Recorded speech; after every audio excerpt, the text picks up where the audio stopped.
Welcome back to Primetime News. And a special welcome once again to our viewers on onespotmedia.com. Up first this evening, unacceptable and inappropriate. That's how anti-corruption watchdog National Integrity Action has responded to news that PETROJAM is developing the rules to guide the forensic audit into oil losses at the entity. Our reporter TVJ's Andrea Chisholm has that report and a response from the Office of the Prime Minister.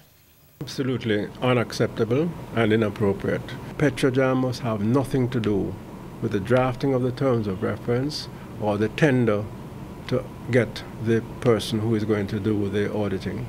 Executive Director of the National Integrity Action NIA, Professor Trevor Monroe, reacting to news coming out of Tuesday's sitting of Parliament's Public Accounts Committee. He agreed with committee members that an independent party should draft the terms of reference TOR for the forensic audit to probe oil losses at PETROJAM. Once they're professionally qualified and have no connection with PETROJAM, draft the terms of reference, proceed with the forensic audit, set a date by which it must be done, because this PETROJAM issue cannot continue indefinitely.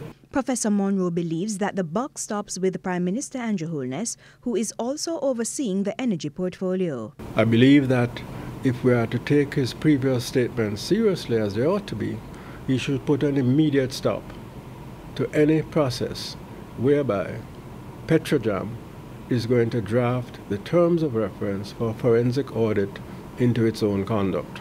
And the Prime Minister has taken note. A release Wednesday afternoon stated that the TOR were suggested by PETROJAM and have been submitted to the Prime Minister's office.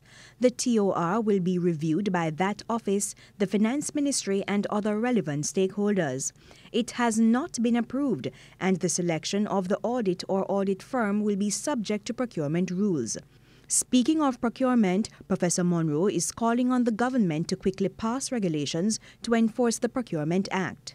It allows the Financial Secretary to impose a surcharge to the extent of the public losses incurred on the persons responsible for those losses when there are breaches of the procurement guidelines. And secondly, it makes it a criminal offense subject to fine or imprisonment in cases where the procurement guidelines are breached in the ways that they were breached at PETROJAM. And even though the Major Organized Crime and Anti-Corruption Agency, as well as the Integrity Commission, is investigating various breaches at PETROJAM, Professor Monroe wants to broaden the scope of the forensic audit to include other breaches highlighted by the Auditor General.